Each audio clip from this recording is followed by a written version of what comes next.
The man who bought her was a fortress of a man, built of mountain rock and winter silence. Gideon watched from the doorway of his cabin as her father, a creature of whiskey fumes and desperation, dragged her through the mudslick clearing. The girl, Mary, was a slip of a thing, all sharp angles and downcast eyes, her dress the color of a faded bruise. The transaction was as grim and swift as a mercy killing. A half-full bottle of spirits for a human life. "She's deaf," her father had slurred, shoving her forward. "Deaf as a stone and won't give you no trouble." Works hard. Gideon's gaze was flat, betraying nothing. He needed hands to keep his small daughter, Wren, from the cold grasp of neglect while he tended his traps. He needed a body to fill the echoing silence his wife had left behind. He didn't need a soul. He took the girl, gave the man the bottle, and shut the door on the world. The cabin was a monument to his grief. Dust motes danced like ghosts in the slivers of grey light. A child's lonely drawing of a misshapen flower was tacked to the wall, the only spot of color in a world of splintered wood and cold ash. Mary stood in the center of it all, a ghost in her own right, her hands clasped before her as if in prayer or apology. Gideon grunted, gesturing toward the hearth. "Firewood," was all he said, the word a piece of gravel in his throat. He did not care if she was deaf, the silence suited him just fine. He watched her move, a fluid, silent grace in her small frame. She didn't flinch, didn't cry. She simply nodded, her eyes briefly meeting his, and in them, he saw not fear, but a resilience as hard and unyielding as the granite peaks that surrounded them. She was a survivor. He recognized the look. He saw it in the mirror every single morning. Mary began to transform the space not with noise, but with quiet intention.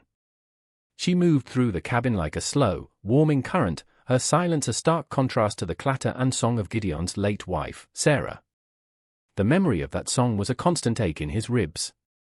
At first, he watched her with suspicion, his heart a lockbox he'd long since lost the key to. He saw how she swept the floor until the pine boards shone, how she scrubbed the soot from the stone hearth, how she mended the tear in Wren's small coat with stitches so fine they were nearly invisible. She found a patch of withered herbs near the cabin and coaxed them back to life, her touch gentle and knowing. The air, once stale with sorrow and wood smoke, began to smell of baking bread and drying lavender. It was the scent of a home, a scent he thought had been buried forever. He did not speak to her, and she did not speak to him, and he believed she could not hear him anyway. He would return from his trap lines, weary and cold, and a warm meal would be waiting on the table. A simple stew, a crust of bread. But it was more than sustenance. It was order. It was care. One evening, he found she had washed and mended his own worn shirt, leaving it folded neatly on his cot. He picked it up, the fabric still faintly warm, and ran his calloused thumb over the seamless repair. A strange, unfamiliar pressure built behind his eyes. He was a man who communicated through action, and he understood the language of her quiet competence perfectly.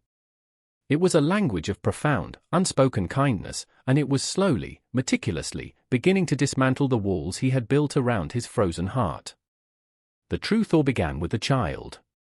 Wren, a small, silent echo of her father, had watched Mary from the shadows, her thumb tucked firmly in her mouth. She was a child starved of a mother's touch, living in the orbit of a father's immense, silent grief. For weeks, she kept her distance. Then one afternoon, as Mary was kneading dough, her hands white with flour, Wren crept forward. She held out a fist, and when she opened it, a single, bright blue mountain lupine lay in her palm. It was a peace offering. An acceptance. Mary stopped her work, carefully wiped her hands, and took the flower as if it were a precious gem. She met the child's solemn gaze and gave her a small, slow smile that seemed to light her face from within. It was the first genuine smile the cabin had seen in over a year. From that day, a silent bond formed between them. Wren would follow Mary through her chores, a tiny shadow mimicking her movements. Mary would braid the child's hair, her fingers gentle and sure. One evening, as the three of them sat by the fire, the only sounds the crackling of logs and the whispering wind, Wren looked from Mary to her father. She pointed a small finger at a worn wooden bird Sarah had carved, which sat on the mantelpiece. In a voice thin and reedy from disuse, she asked the question that shattered the fragile peace. "Does Mama see us from the stars?" The words, so innocent and profound, struck Gideon like a physical blow. He flinched, his jaw tightening. He looked at Mary, expecting to see pity or confusion. Instead, he saw a deep, shared understanding, a sorrow that mirrored his own. Her eyes glistened in the firelight, and he realized with a jolt that this quiet, deaf woman understood the landscape of loss as well as he did. The blizzard descended without warning, a furious, white veil that erased the world. It howled around the small cabin, scraping at the logs with claws of ice. Gideon had been out checking a distant trap line, and he stumbled back through the door hours late, a figure carved from snow and exhaustion. He collapsed onto the floor, his breathing shallow, a dangerous chill radiating from him. Mary moved instantly. There was no panic, only a focused, grim determination. She and Wren managed to drag him to his cot, his body a dead weight against them. She stripped off his frozen layers, her hands working quickly, impersonally.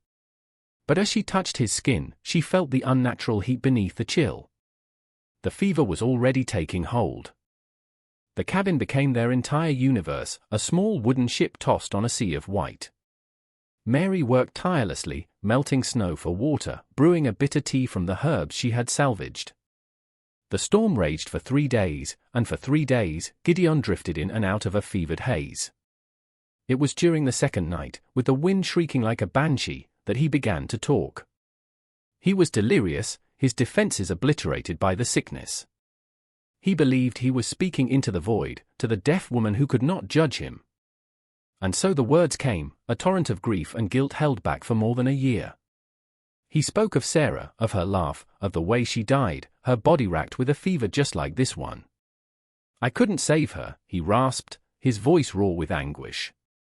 "She asked for water, and I was too slow. I let the fire die." He confessed his deepest fear, that he was failing Wren, that the coldness in his heart would freeze her, too. "I am made of stone," he whispered, his eyes shut tight. "Nothing grows here anymore." Mary sat beside him, bathing his face with a cool cloth. And she heard every single word.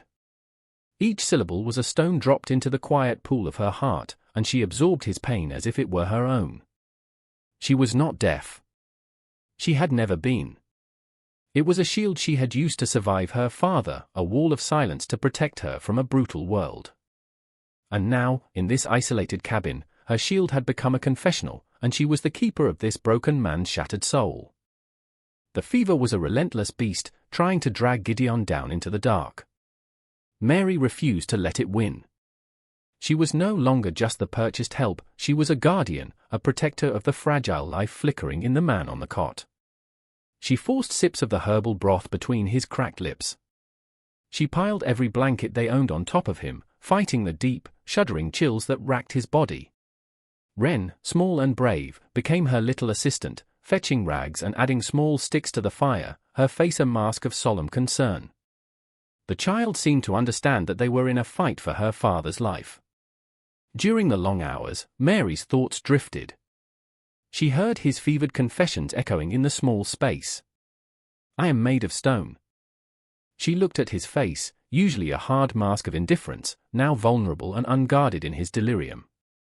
She saw the lines of pain etched around his eyes, the grief that had hollowed him out. She understood that his silence wasn't cruelty, it was a tomb he had built for his heart. Her own past was a gallery of loud, violent noises, her father's drunken shouts, the smash of a bottle, the cruel laughter of men in town. Silence, for her, had been a sanctuary. Here, in this cabin, silence had been a prison. And now, through his unconscious words, he had given her the key. She felt a fierce, protective surge of emotion that startled her. It was more than pity. It was a deep, resonant empathy for this man who was just as trapped by his past as she was. As she changed the damp cloth on his forehead, her fingers brushed against his rough, unshaven cheek. It was a simple, fleeting touch, but in the charged quiet of the sickroom, it felt like a vow. She would not let this man be consumed by the winter in his soul. On the morning of the 4th day, the blizzard broke. A weak, watery sunlight filtered through the grime on the single window pane. And with the dawn, Gideon's fever broke as well. He awoke slowly, his mind feeling like a muddy riverbed. The first thing he saw was Mary, asleep in the straight-back chair beside his cot, her head slumped forward, her dark hair falling across her face. One of her hands rested on the edge of his blanket, inches from his own. He saw the deep, purple shadows of exhaustion under her eyes, the weary set of her mouth. He knew, with a certainty that settled deep in his bones, that she had saved him. Fragments of his fever dreams returned, her cool hands on his forehead, the bitter taste of herbs, and a low, steady voice.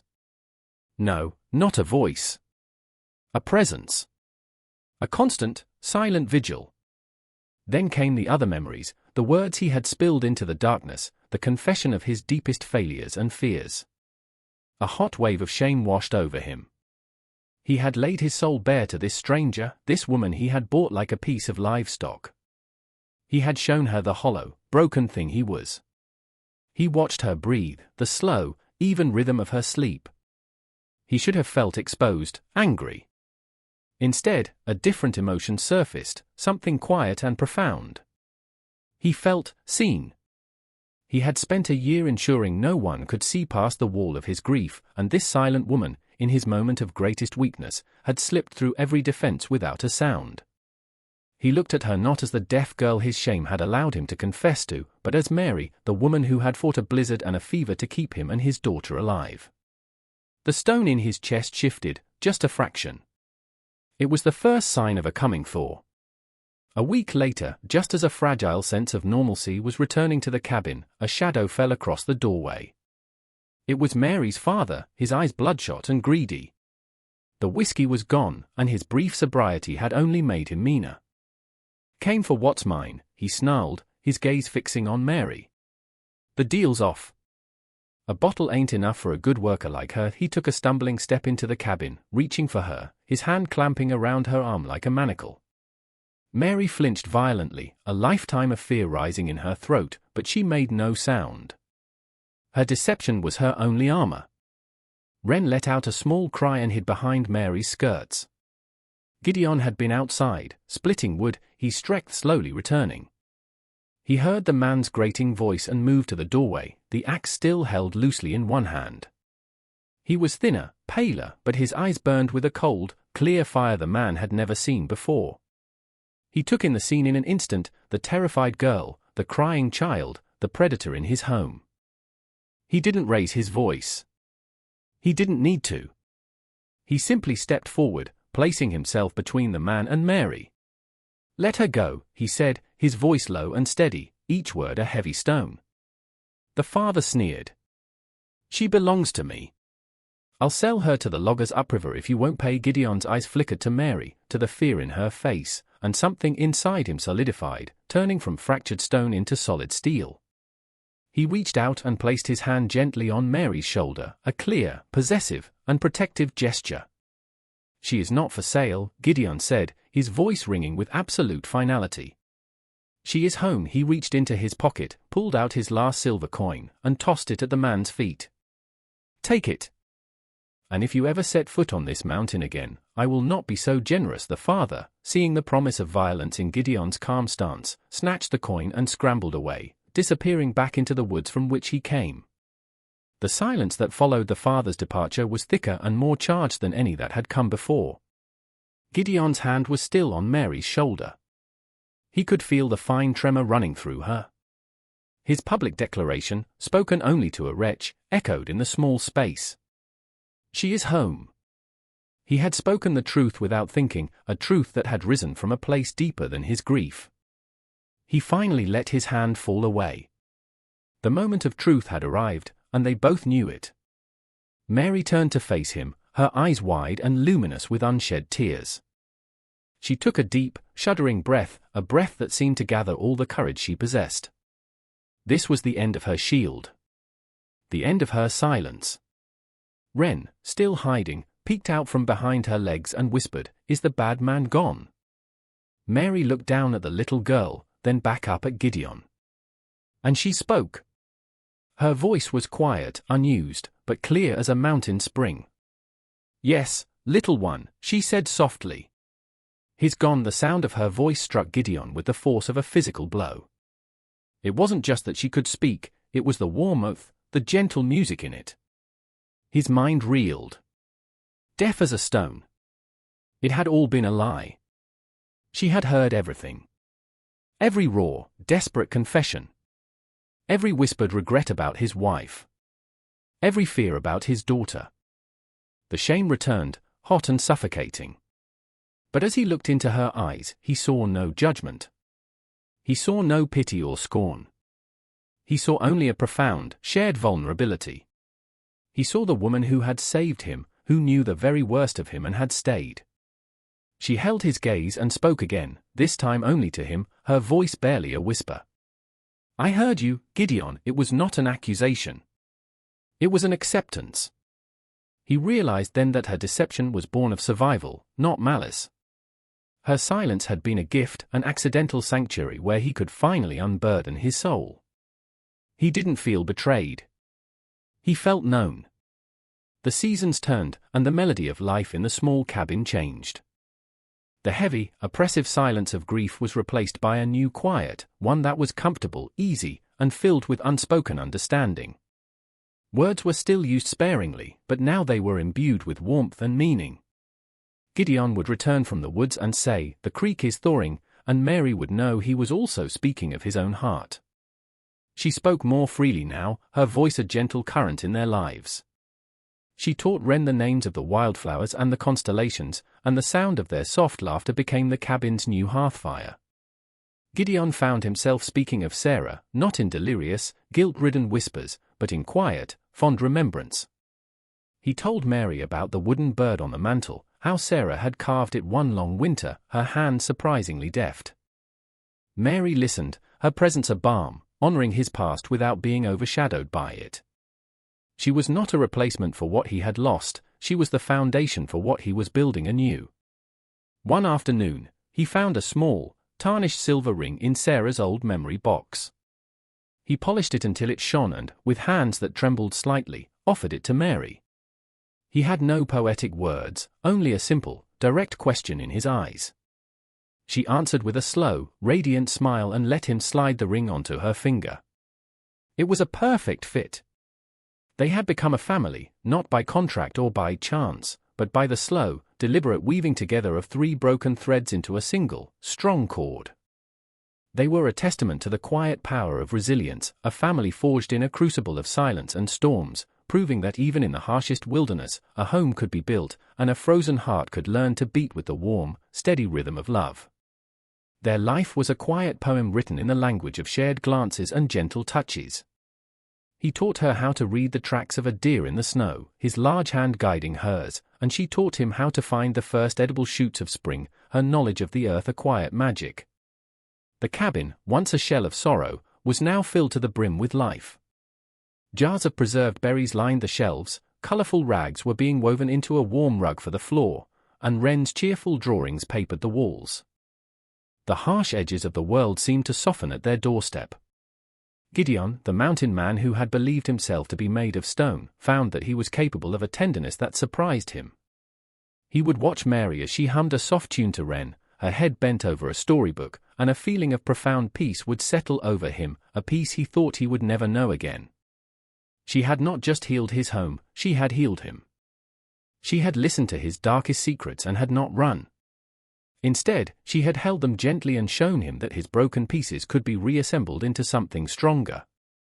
She, in turn, had found a sanctuary not in silence, but in being truly heard.